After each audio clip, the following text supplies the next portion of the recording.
अस्सलाम वालेकुम। आज की वीडियो में हम करेंगे एक्सरसाइज 5 पी है जो mathematics book 2D2 7th edition जो न्यू एडिशन है उसकी एक्सरसाइज है ये।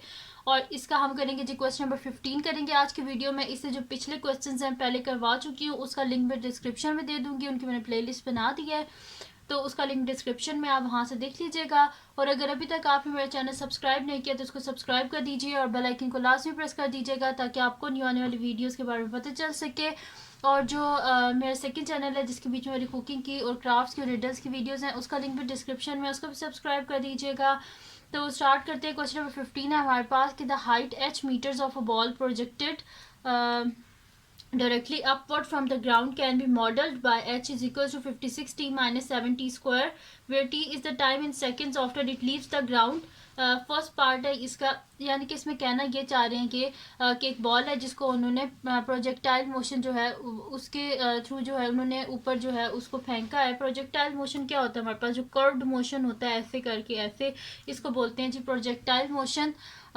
तो उन्होंने बोला है कि ball is projected directly upward from the ground can be modelled by h is equal to 56t minus 7t square, where t is the time in seconds after it leaves the ground. जिसमें उन्होंने बताया कि h height है और t क्या हमारे पास time है। अब फर्स्ट पार्ट में ये हमें कह रहे हैं कि find the height of the ball 3.5 seconds after it leaves the ground. अब वो कह रही है हमने हाइट को फाइंड आउट करना है कि बॉल की क्या हाइट होगी 3.5 सेकेंड्स के बाद। जब उसे मतलब के ऊपर फेंक चुके हैं तो 3.5 सेकेंड के बाद उसकी क्या हाइट होगी। सेकेंड पार्ट है at what time will the ball strike the ground again, यानी कि कब जो है वो बॉल जो है वो दोबारा नीचे आएगी। तो यानी कि कौन सा ऐसा टाइम होगा जब बॉल जो है वो दोबारा नीचे आ जाएगी। जाहिर सी बात है जब हाइट जो है वो ज़ीरो हो जाएगी तो बॉल नीचे आ जाएगी, तो वहाँ से हम जो है वो टाइम को फाइंड आउट कर लेंगे। थर्ड जो है इसमें कि when will the ball be 49 meter above the ground, briefly explain why there are मतलब अब इसमें हमने कह रहे हैं कि इसके वो कह रहे हैं कि क्यों इसके दो पॉसिबल हमारे पास आंसर्स हैं कि जब बॉल होगी 49 मीटर अबव द ग्राउंड तो उस वक्त उसके दो आंसर्स क्यों होंगे, तो वो हमने बताने हैं। तो स्टार्ट करते हैं। सबसे पहले इसका फर्स्ट पार्ट सॉल्व करते हैं जिसमें कह रहे हैं find the height of ball 3.5 seconds after it leaves the ground. तो मैं यहाँ पे लिख लेती हूँ सोल्यूशन फर्स्ट पार्ट। तो यहाँ पे मैं लिख देती हूँ कि इधर टाइम इन्होंने हमें क्या बताया 3.5 सेकेंड्स, तो मैं यहाँ पे लिख देती हूँ when t is equals to 3.5। ठीक है, तो टाइम अब ये हम ले रहे हैं 3.5 है और इन हाइट क्या गिवन है हमारे पास h is equals to 56t minus 7t square. तो मैं यहाँ पे लिख देती हूँ h क्या है हमारे पास 56t माइनस 7t स्क्वायर। ठीक है जी, अब इधर h is equals to 56, t की जगह लिख देंगे 3.5 माइनस 7 3.5 का स्क्वायर। ठीक है जी, ये हो गया मेरे पास। अब इसको क्या करेंगे हम मल्टीप्लाई कर लेंगे, तो ये मेरे पास आ जाएगा 56 मल्टीप्लाई बाय 3.5, तो ये मेरे पास आ रहा है 196। तो मैं यहाँ पे लिख देती हूँ 196 माइनस 7 इंटू 3.5 का स्क्वायर फाइंड आउट कर लेते हैं। तो 3.5 स्क्वायर हमारे पास आता है जी 12.25। तो मैं यहाँ पे लिख देती हूँ 12.25। अब इसको मल्टीप्लाई कर लेते हैं 7 से, तो मैं यहाँ पे लिख देती हूँ मल्टीप्लाई बाय 7, तो मेरे पास इसका आंसर आ रहा है 85.75। ठीक है, तो मैं यहाँ पे लिख देती हूँ 196 माइनस 85.75 इज इक्वल्स टू, इसको माइनस करके देख लेते हैं कि हमारे पास क्या आंसर आएगा 196 माइनस 85.75। तो इसका आंसर आ रहा है जी हमारे पास 110.25। तो मैं यहाँ पे लिख देती हूँ कि इसका आंसर क्या आ रहा है हमारे पास 110.25, यानी कि हाइट हमारे पास क्या आ गई 110.25 मीटर्स। ठीक है, तो height of ball 3.5 seconds after it leaves the ground हमारे पास क्या है 110.25। आप बेशक इसे स्टेटमेंट में भी लिख लीजिएगा। तो यहाँ पे आ गया हमारे पास इसके फर्स्ट पार्ट का आंसर। अब करते हैं इसका सेकंड पार्ट। तो सेकंड पार्ट है at what time will the ball strike the ground again. जाहिर सी बात है जब बॉल नीचे आएगी इसका मतलब है हाइट ख़त्म हो गया, तो बॉल ज़मीन पे गिर गई है, तो हाइट को अब यहाँ पे हम क्या करेंगे ज़ीरो कर लेंगे। तो मैं यहाँ पे लिखती हूँ solution second part. Solution second part तो मैं यहाँ पे लिखूँगी when H is equals to zero. अब हाइट को इक्वल्स टू ज़ीरो कर रहे हैं तो हमारे पास क्या होता है, H is equals to 56t minus 70 square. तो अब इधर h की जगह ज़ीरो लिखना है, zero is equals to 56t minus 70 square. यहाँ से t को कॉमन ले लेते हैं, अंदर क्या आ जाएगा 56 माइनस 70, ठीक है, इज इक्वल्स टू ज़ीरो। अब इक्वल्स टू ज़ीरो रख लेते हैं, इसको हम या फिर देखते हैं कुछ कॉमन आ रहा है और तो वो कॉमन हम ले लेते हैं यहाँ से, ठीक है। तो यहाँ से अगर आप देखें टी तो कॉमन आ रहा था, 7 भी कॉमन आ रहा है क्योंकि 7 8 ज़ा 56 होते हैं। तो मैं यहाँ पे लिख देती हूँ 7t और 7 8 ज़ा 56, 7 1 ज़ा 7, पीछे बचा टी।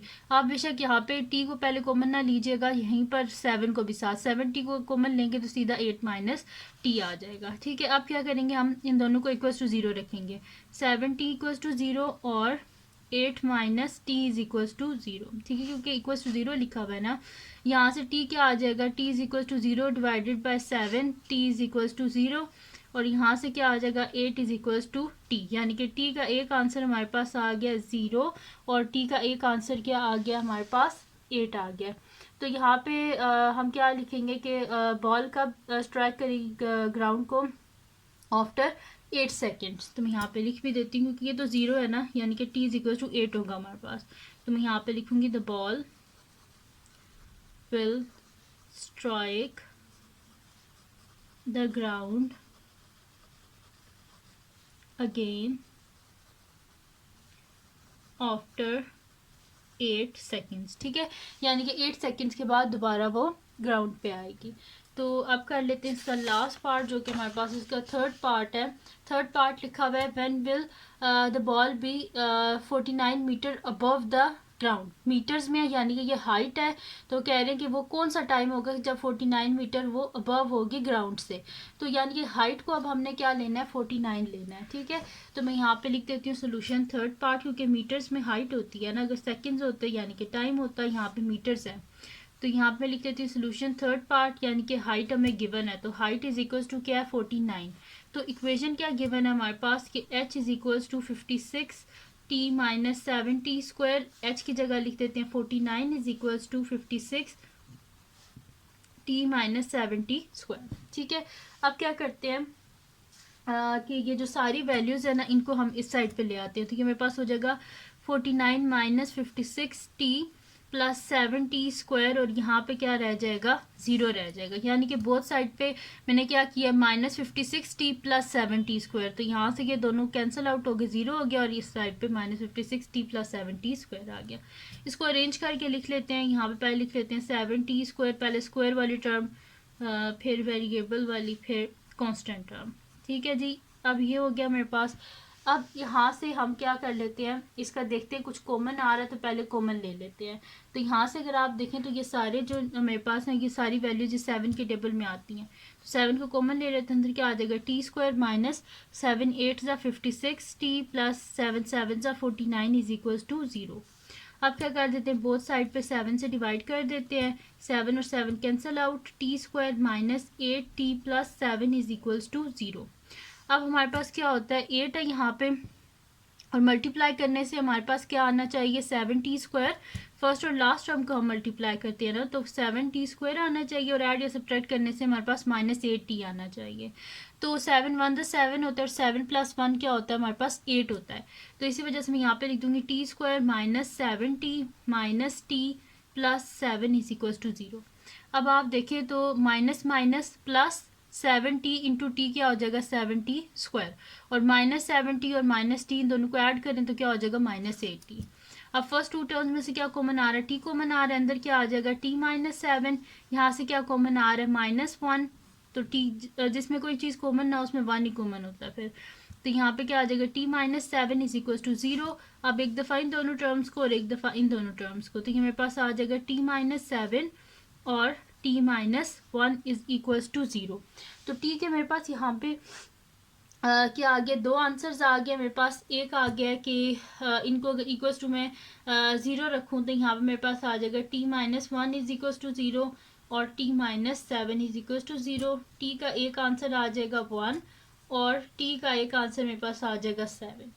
अब यहाँ पे हमारे पास दो आंसर आए हैं कि एक तो आया 1 सेकेंड और एक आया 7 second.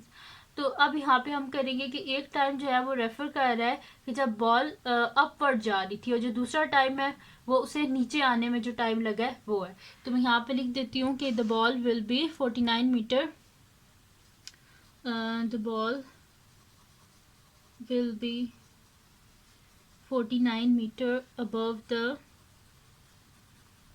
ground after 1 second and 7 seconds। ठीक है, अब यहाँ पे लिखेंगे फर्स्ट टाइम जो है वो रेफर कर रहा है उसको जो ऊपर जाने में टाइम लगा। मैं यहाँ पे लिख देती हूँ द फर्स्ट टाइम, उन्होंने बोला ना कि रीज़न बताइए दोनों टाइम किस लिए हैं, तो यहाँ पे लिख देंगे the first time refers to when the ball is going upward, while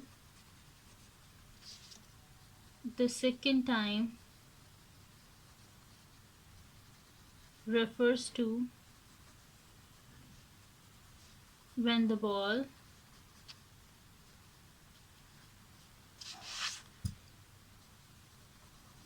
ball coming down। ठीक है, यानी कि एक टाइम है कि जब बॉल को ऊपर जाने में जो लगा और दूसरा टाइम है उसको नीचे आने में लगा, तो इस वजह से इसके दो, उन्हें बोला था ना क्यों इसके दो पॉसिबल आंसर्स हैं, तो इसी वजह से एक ऊपर जाने में जो टाइम लगा और दूसरा जो उसे ऐसे कर्व जो है वो कर्व पाथ फॉलो करके नीचे आने में जो टाइम लगा वो है। ठीक है, तो एक ऊपर जाने में और एक नीचे आने में, तो इसी वजह से यहाँ पे लिख देते हैं hence there are two possible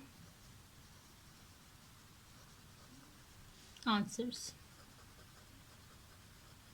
इसी वजह से दो इसके आंसर है कि एक ऊपर जाने में जो टाइम लगा और एक वापस नीचे आने में।